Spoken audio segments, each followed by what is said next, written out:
My sweet prince has gone. That is right. I'm sure you guys have all seen the news, but that man is officially gone. This shirt, this beautiful third kit, is now going to be defunct.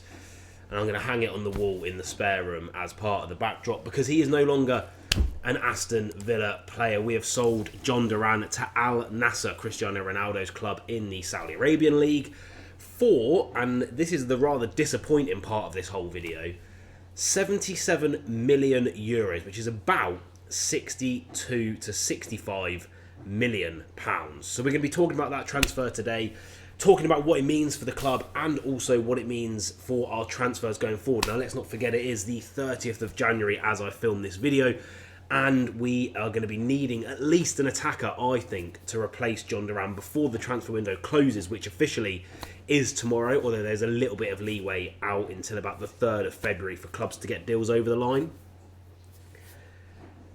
But it's just a weird one.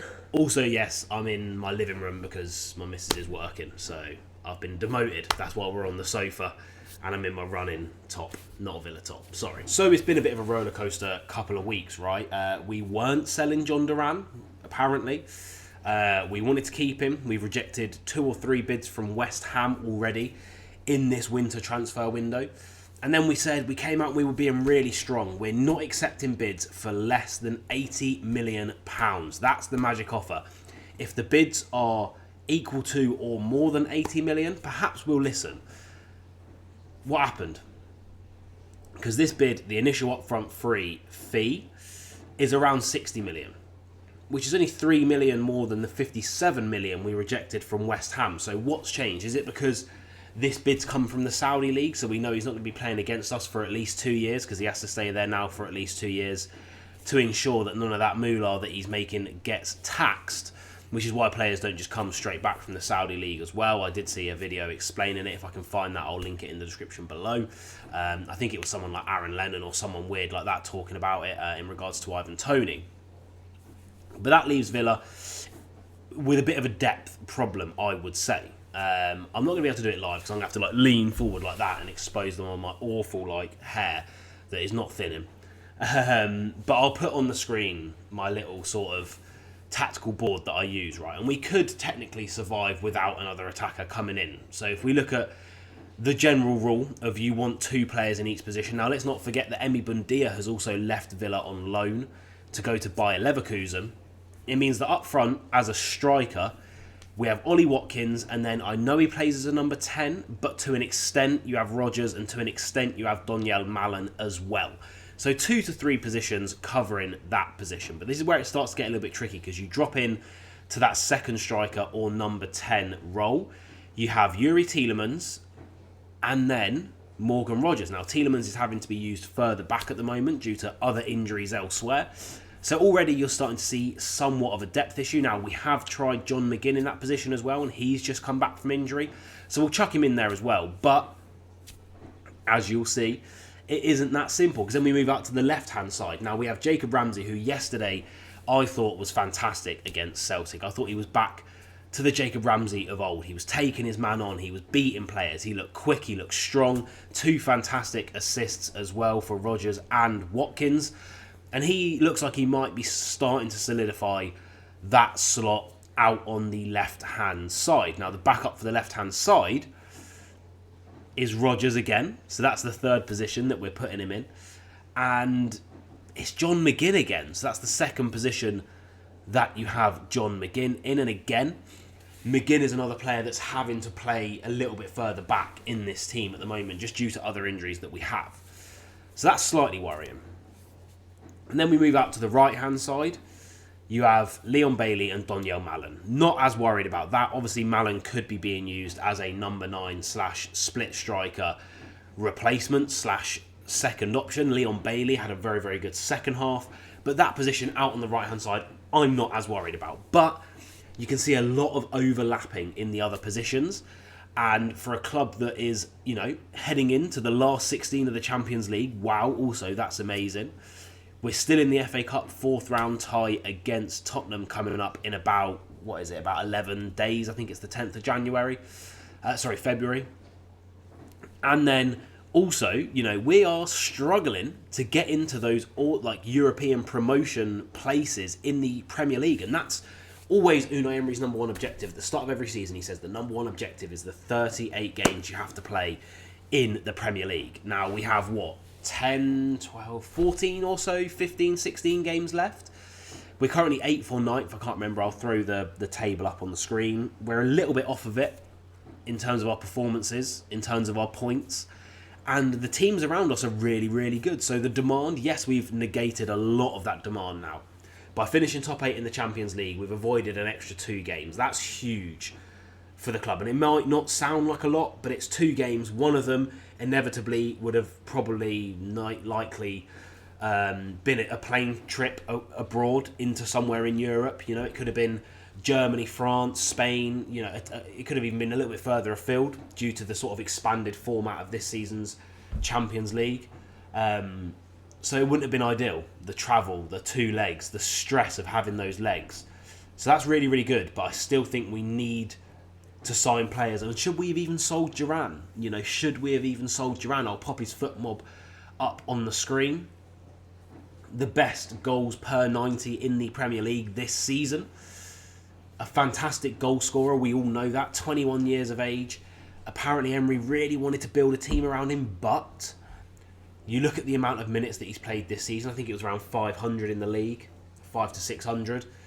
He's only started like 4 games, I think, in the Premier League for us this season. He sat on the bench over and over again. And when you have a player with an ego like Jhon Duran and with talent like Jhon Duran at Jhon Duran's age, he's going to want to play football matches. Now, I think, and this is just speculation, look, he is going to play football matches in the Saudi League. There's no doubt about it. He'll be their starting striker alongside Cristiano Ronaldo. But I think he's been blinded by the money, because he was with a team who is now in the last 16 of the Champions League, pushing for Europe again next season, has a good chance. I think we have a good chance of, you know, having a good deep run in the FA Cup this season. And he's thrown it all away for a bit of money.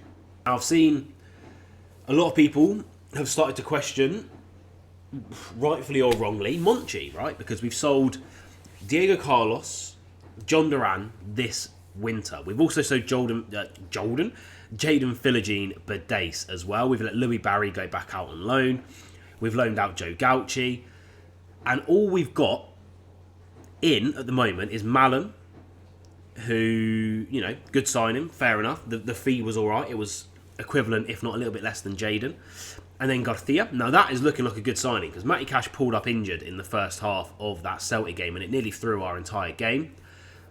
For some reason, we bought on McGinn and not Costa Nedeljkovic. It really interrupted the flow of the game. So I think we might see Garcia start against Wolves on Saturday, in my opinion. So that's looking like a decent signing, right? But we've lost, and this is another worry for me, is in summer we lost, and this is throwing it back a little bit now. And this is, and again, I'm trying to be fair on Monchi, because he's made some good signings for the club, right? Morgan Rogers looks like an inspired signing now. But in the summer, we lost Moussa Diaby. We never actually replaced him in the summer. I can't think of a replacement. You know, we went into this season with the same attackers as last year. Yes, you could look at Morgan Rogers as almost like a new player, because he obviously only just come into the club. Jayden Philogene obviously didn't work. He's already gone out.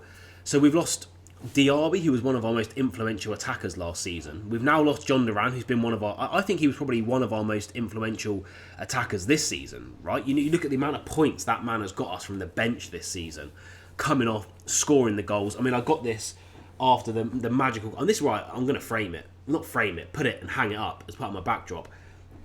The memory that this man gave us against Bayern Munich will forever be fantastic. So that's why I got this print, that top. He's been very influential. He's got us a lot of points this season. But now we've lost him. We've lost Jayden Philogene. So that's 3 attackers. Ollie Watkins is subject of a bid from Arsenal. What is going to happen with that, I don't know. And you think Ollie Watkins, model professional, a great ambassador for Villa, a great ambassador for the club. But it's no secret that he's an Arsenal fan. And if the bids start creeping up, and Ollie Watkins and his agents get a whiff that there's a chance he could be Arsenal's starting striker for the next couple of seasons, as a boyhood Arsenal fan, I think it's going to be really tough to keep him at the club, no matter how resolute we are in rejection of those bids. if those bids start creeping up to the 65, 70, 75 million pound mark, we could be looking at losing Watkins this window as well.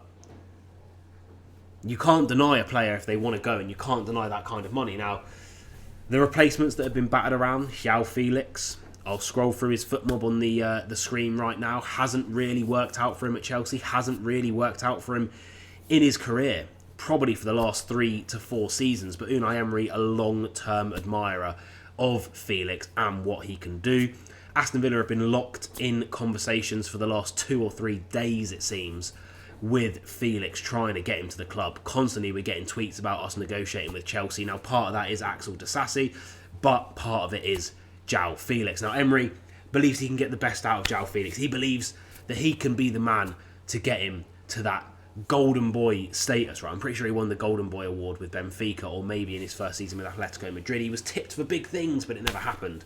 Could Emery be the man? He certainly thinks so. It does have a bit of a Teddy constantly proposing to Amy in Brooklyn Nine-Nine feel about it. It has a bit of a Joey and Phoebe from Friends feeling about it. The will they, won't they?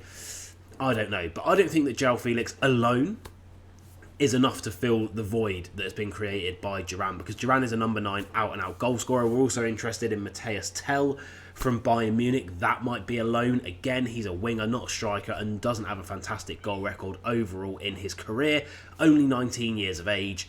We're interested in Kilyaskoy from the Turkish Super League. 1 goal in 18 games this season. So we are going into the second half of this season without a real number 9. I don't know who's out there, but I do believe we need to sign at least 3 players before the end of this window.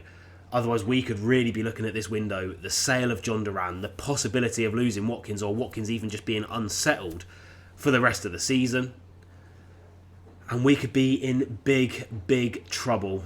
But I want to hear your guys' thoughts down below. Like I say, different style of video today because I am downstairs. I can't be on the computer and stuff because I will literally just be like Gollum in front of your screens. But if you have enjoyed the video, leave a like, subscribe for more. And I will see you guys tomorrow, I think, for a little bit of a live stream. Probably around maybe 6 p.m-ish. Just to talk about this transfer window, because it's technically deadline day tomorrow and we should know a little bit more about the deals that are going on, and it'll be good to see you guys there. See you soon.